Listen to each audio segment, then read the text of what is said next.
Please subscribe.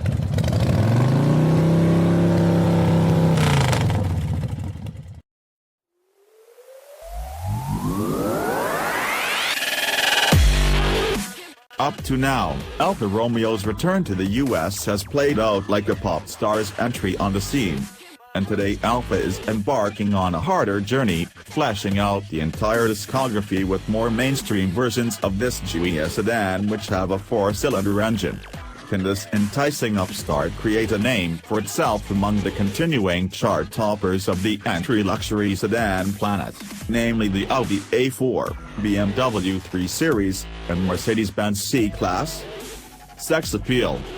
What Alfa has gotten right, it has gotten spectacularly right, beginning with the Giulia's looks. Even though some may take issue with the unusually shaped and iconic front grille, this sedan has a perfectly proportioned body which exudes character on the road.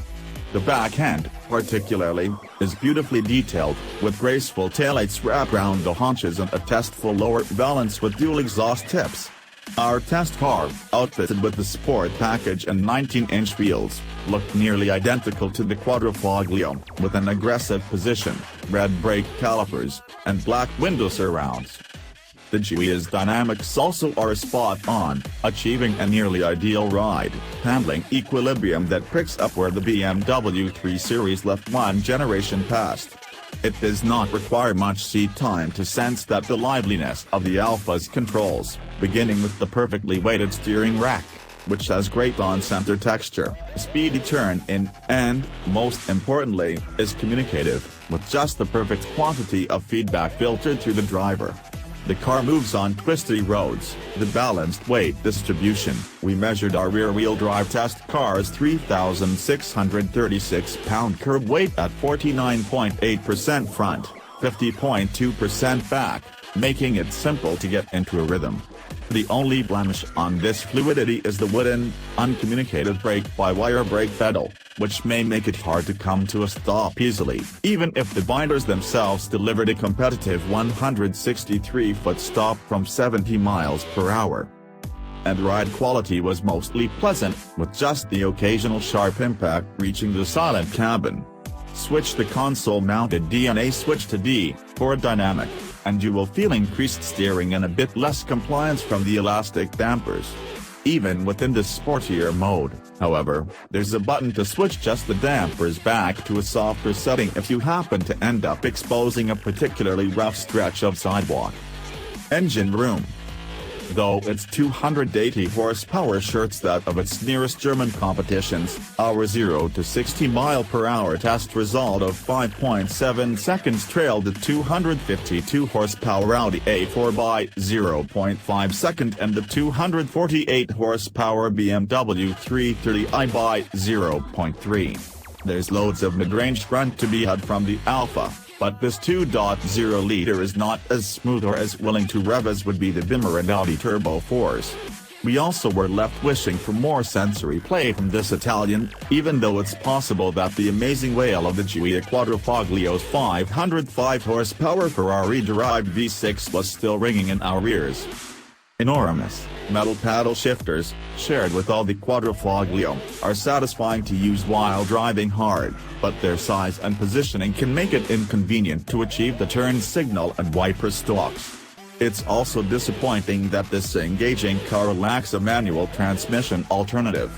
The 3 Series, the A4, and the Cadillac ATS provide 3-pedal setups, and the Giulia's auto-only lineup strikes us as a missed opportunity to further entice the sort of folks fans that could become brand advocates.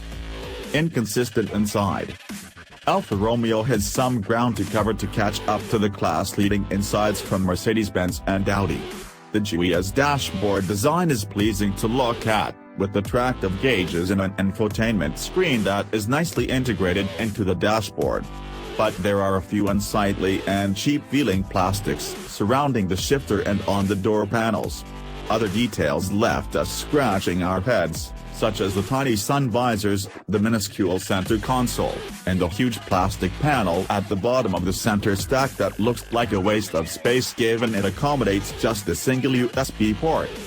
Easy-to-fold rear seatbacks with a useful 40/20/40 split include a measure of practicality. Eliminate the few options we can do without, including the aforementioned $2,200 red paint, the panoramic sunroof for $1,350, and the Harman Kardon sound system for $900, and you wind up well under $50,000. Our test car's other choices such as the $2,250 19-inch Sport package, the $1,200 Performance package, using a limited slip differential, elastic dampers, and aluminum paddle shifters, $950 for an 8.8-inch infotainment display with navigation, and a set of active safety packages for a total of $2150 seemed worth the price for what they add to the Giulia's allure. Holding up. By now you are probably wondering about the Giulia's build quality, long a pain in the side of Italian cars.